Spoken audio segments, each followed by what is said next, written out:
কে যে কার ঠোঁটে খোঁজে স্পর্ধা, কে যে কার বুকে খোঁজে শান্তি, কে যে ঠোঁটে বুনে মিছে আশ্বাস, কে যে বুকে পুষে মৃত গাংতির, কে যে স্বাদ চিনে গেছে বেদনার, কে যে মিছে বিলিয়েছে আত্মা, কে যে ভাঙা বুক নিয়ে শুনশান, কে যে বিকিয়েছে নিজের আত্মার, কে যে নাটকের কাছে উন্মাদ, কে যে মরুভূমি ঘুরে ভীরু পায়, কে যে বৈরী বাতাসে ফাঁকা গাছ, কে যে কান্নার কাছে নিরুপায়, কে যে কাজলে লুকোয় হিংস্রতা, কে যে হাতে মেখে রাখে কাঁটা বাঁধ, কে যে কামনার কাছে ঠকলো, কে যে জোছনার কাছে ভেজা চাঁদ, কে যে চামড়ায় লিখে এটো সাত, কে যে লিখে আজও ভালোবাসছি, কে যে রোদ ওঠা ভরে গুড়ি ঝড়, কে যে কার বুকে আজও আশ্বিন, কে যে পথিকের কাছে চেনা পথ, কে যে ক্ষুধার থালায় ধোঁয়া ভাত, কে যে আদরের কাছে দ্রুত যান, কে যে নিরীহের কাছে কালো রাত, কে যে পত্রের শেষে নিবেদক, কে যে দলিলের কোণে জালসই, কে যে মলাটের ভাজে মৃত ফুল, কে যে রাত ঘুমে পড়ে কার বই,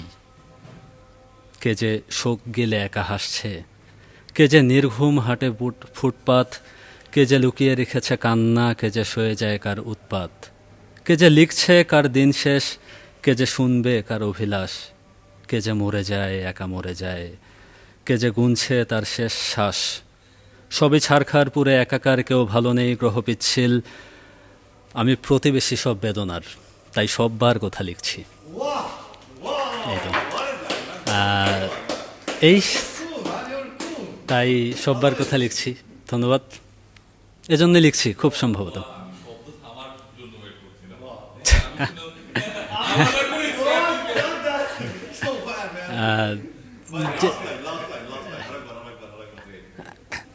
সবই ছারখার পুরে একাকার, কেউ ভালো নেই গ্রহ পিচ্ছিল, আমি প্রতিবেশী সব বেদনার, তাই সববার কথা লিখছি।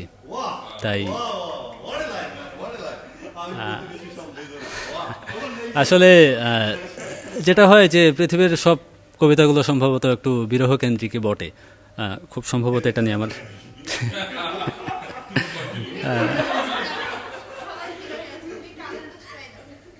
কিন্তু কিন্তু কিন্তু যেটা হয় যে আমি আমি দুঃখী মানুষ না, কিন্তু কেন যেন সবাই আমার কবিতা শুনলে দুঃখী হয়ে যায়, এটা আমার জন্য খুব আহতজনক ব্যাপার।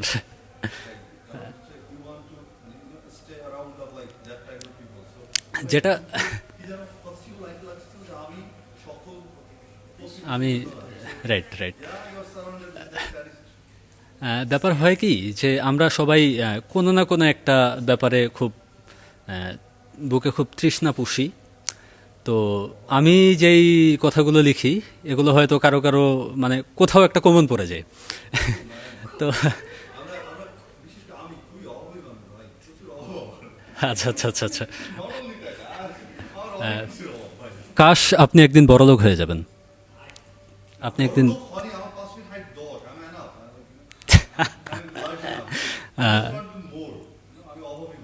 আমার খুব আমি খুব খুশি হলাম যে পৃথিবীতে এখনো অভাবী মানুষ আছে, কারণ আমরা সবাই তো মানে স্বপ্রেমী মানুষ। যেটা হয় যে আমরা খুব এটা বলতে পছন্দ করি যে হ্যাঁ আমি এটা আমি এটা আমি এটা, নিজের দুঃখের কথা খুব কম বলি। শুধুমাত্র এই যে সাহিত্যের দিক থেকে বাদ দিয়ে এই সময় এই জায়গায় এসে আমরা সবাই ভাবতে পারি মানে বোঝার চেষ্টা করি যে যে যত বেশি দুঃখী সে তত বেশি বড় কবি।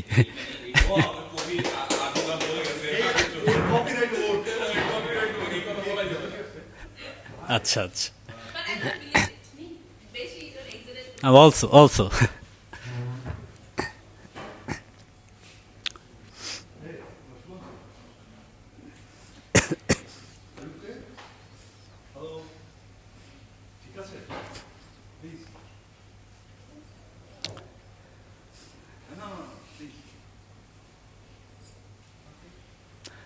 আচ্ছা, তাহলে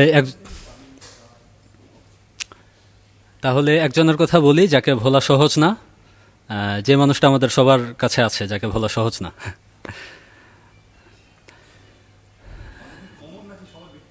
না, সবার ব্যক্তিগত, আলাদা আলাদা, ইন্ডিভিজুয়াল। নিভছে সকল জোনাক আগুন, ঘুমিয়ে গেছে তারারা, নেশার পাশে নির্মোহ মন জাগছে তবু সারা রাত, বুকের ভেতর দৃশ্য ঘন ছন্দ ছন্দ শোকে বাড়িধার, এবং সকল নোনতা জলে যাচ্ছে ডুবে চারিধার। বর্ষাপ্রিয় মানুষ আমি, জংলা এমন গোলাপি, আঁকছি বর্ষে ঝড়ো হাওয়া, এবং তোমার খোলা পিঠ। আগেও কত অন্ধকারে বর্ষা ঘন গলি নীল, রাত্রি জেগে কি ভেবেছি তোমায় তো তা বলিনি।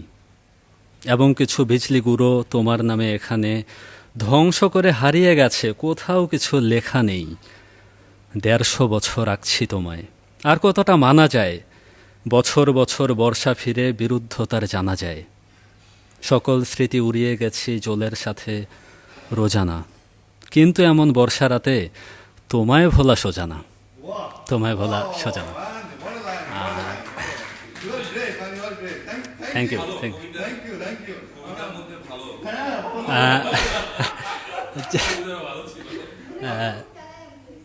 হ্যাঁ হ্যাঁ হ্যাঁ হ্যাঁ, না না না, তেমন কিছু না, তেমন কিছু না।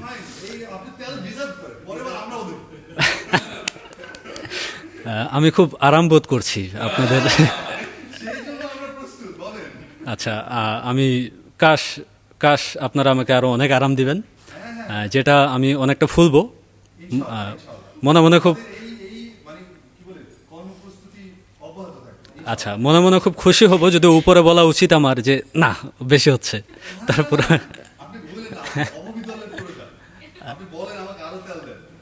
রাইট।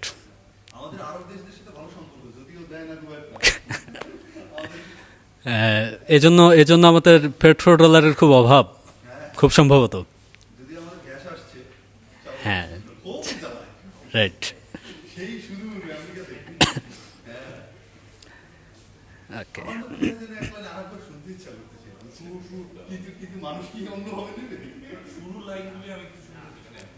শেষ কবিতা। আচ্ছা, আমার খুব সম্ভবত আপনারা খুব সম্ভবত, আচ্ছা আচ্ছা আচ্ছা আচ্ছা আচ্ছা আচ্ছা আচ্ছা আচ্ছা,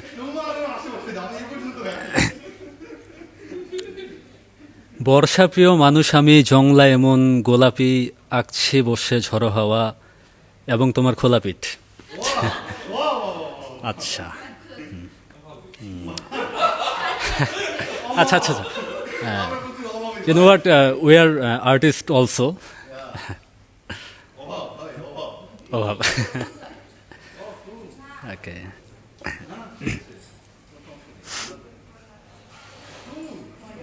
আচ্ছা, একটা গল্প শুনিয়ে ফেলি। এই গল্পটা, এটা বর্ষা না, বর্ষা নেই, তবে বর্ষা আছে।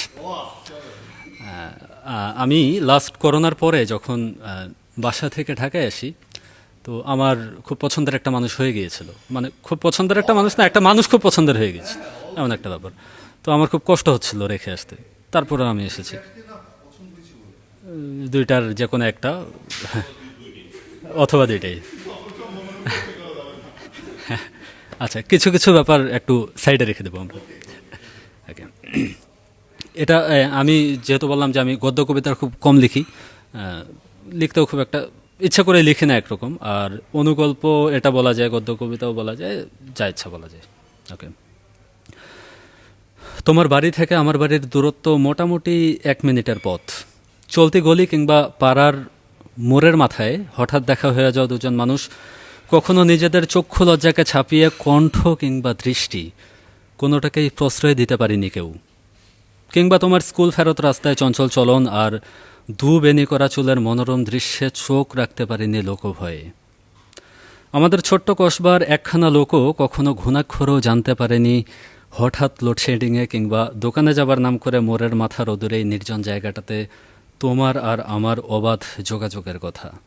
কখনো বই, কখনো চকলেট, কিংবা কখনো মাত্র 2খানা বাক্য বিনিময়। আর এক চিমটি হাসি বিনিময় ছিল আমার সারা দিনের সবচেয়ে সফলতম সময়। নিজেদের অবাধ্যতাকে ছাপিয়ে আমরা কখনোই বাড়াতে পারিনি সেই সময়ের পরিধি। প্রবল ইচ্ছা থাকা সত্ত্বেও তোমার চোখের সামনে ঝুলে থাকা ঘামে ভেজা চুলগুলো আঙুল দিয়ে কখনোই গুজে দিতে পারিনি তোমার কানে। এর মধ্যেই একদিন আমার ছুটি শেষ হয়ে যায়। আমি ফিরে আসি অনেক দূরের শহরে। এখানে লোডশেডিং হয় না। মধ্যরাতে ঘর থেকে বেরোলেই আমায় গিলে খায় ল্যাম্পপোস্টের হ্যালোজেন বাতির নিয়ন আলো। এখন লাইব্রেরির শব্দহীন রুম, ক্যাম্পাসে বন্ধুদের আড্ডা, কিংবা ডায়েরির ভেতরে বুঁদ হয়ে শুয়ে থাকা কবিতার থেকে ছুটি মিললেই আমার চোখে ভেসে ওঠে আমার ছেড়ে আসা কসবার কথা, যেখানে আমি রেখে এসেছি আমার 4 কামরার একতলা বাড়ি, বৃদ্ধ বাবা মা, তাক ভর্তি বই, চলতি গলি, মোড়ের মাথায় সেই নির্জন জায়গাটা, আর তোমাকে। আচ্ছা মায়া, আমার পুরনো ঠিকানায় হঠাৎ লোডশেডিং হলে তোমার কখনো আমার কথা মনে পড়ে? তোমার কখনো আমার কথা মনে পড়ে? এই, হ্যাঁ, মায়েরা দীর্ঘজীবী হোক, মায়েরা হাজার বছর বাঁচুক। আহ, এই তো, আর কত কথা বলা যায়, আসলে অনেক কথা বলে ফেলেছি। আমি বরাবরই অভাবী, সম্ভবত। ওই ওই যে কে যেন বলেছিল যে স্বাধীনতা পেয়ে গেলে আমি আবার পরাধীন হতে পছন্দ করি। তো আমারও ব্যাপারটা খুব সম্ভবত এমন যে আমি সুখী হয়ে গেলে আবার দুঃখী হতে পছন্দ করি, শুধুমাত্র লেখার জন্য, অন্য কিছু না।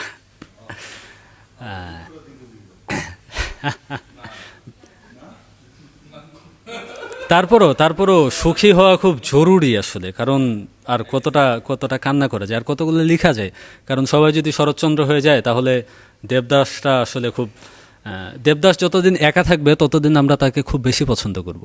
যখন অনেকগুলো দেবদাস হয়ে যাবে তখন আমরা খুব যেটা হবো যে না, এটার চেয়ে এটা ভালো, এটার চেয়ে এটা ভালো, এটার চেয়ে হতে পারে। থাক থাক থাক থাক, এটা এটা এটা খুব খারাপ শোনাবে। Like episode হইতে পারে না, like দেবদাসের episode, like he's like now he's a father of 8 child. হওয়া যেতে পারে। হ্যাঁ। আমি কখন কবিতা লিখি? আমি এসেও এখানে কবিতা লিখেছি। কি ঘটনা ঘটলে কবিতা লিখি? আমি নিজেকে খুব ছিটিয়ে দিই। কিভাবে ছিটিয়ে দিই? আমি এক একটা চরিত্রে, আমি এখানে বসে আছি, আমি বলছি, আপনি শুনছেন।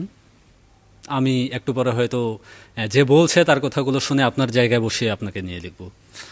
ব্যাপারটা এমন, ব্যাপারটা হয় যে আমি মনে করি যে যে কোনো কিছু নিয়ে লেখা যায়, যে কোনো কিছু নিয়ে লেখা যায়, এই আর কি। উদ্দীপক যত স্ট্রং হয়, বুঝছো না? Stimulus যত না আসলে ব্যাপারটা হচ্ছে কি, আমরা সবাই ভাবি আমরা আমরা যখন লিখি অন্যদের চেয়ে মনে হয় এদিক থেকে আমার একটু একটু ভাবনাটা আলাদা, যে সবাই যখন লেখা তখন এটা এটা কল্পনা করে যে এটা লেখার পরে কেমন হবে, অথবা এটা আরেকজন যখন শুনবে তখন কেমন হবে। তো আমি যখন লিখি তখন এটা এটা পরোয়া করি না যে আরেকজন কি ভাবলো, কারণ এজন্য যেটা হয়।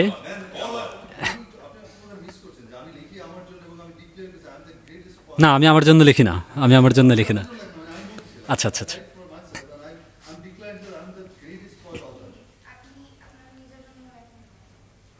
আমি আমার নিজের জন্য খুব সম্ভবত লিখি না, কারণ আমি আমি আমি আমি আমি যে লেখাটা অনেক দিন আগে লিখেছি, ওই লেখাটা আমার এমনও হয়েছে যে আমি আজকে রাতে লিখেছি, সেটা আমার কখনোই পড়া হয়নি আমার।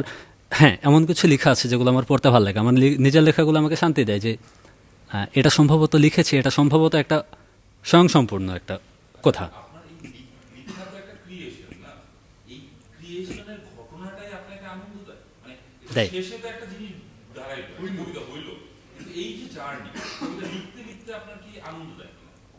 কবিতা লিখতে লিখতে আমি যখন একটা বাউন্ডারি কাজ করে যে আমি কি এই শব্দটা লিখতে পারবো, অথবা এই শব্দটা লেখা কি আমার জন্য ঠিক হবে, তখন যেটা হয় যে আমার দুম করে মাথায় খেলে যে শব্দটা যখন আরেকজন শুনলো, তখন হয়তো সে আমাকে মানে মনে মনে বলবে যে না, এটা মানুষ কিন্তু মানুষ না। আর আমাকে এটা মনে করায় যে আমি তাকে ভাবাতে পারবো যে হ্যাঁ, আমি যে শব্দটা লিখেছি এটা আমাকে লিখতে ভাবতে হয়নি।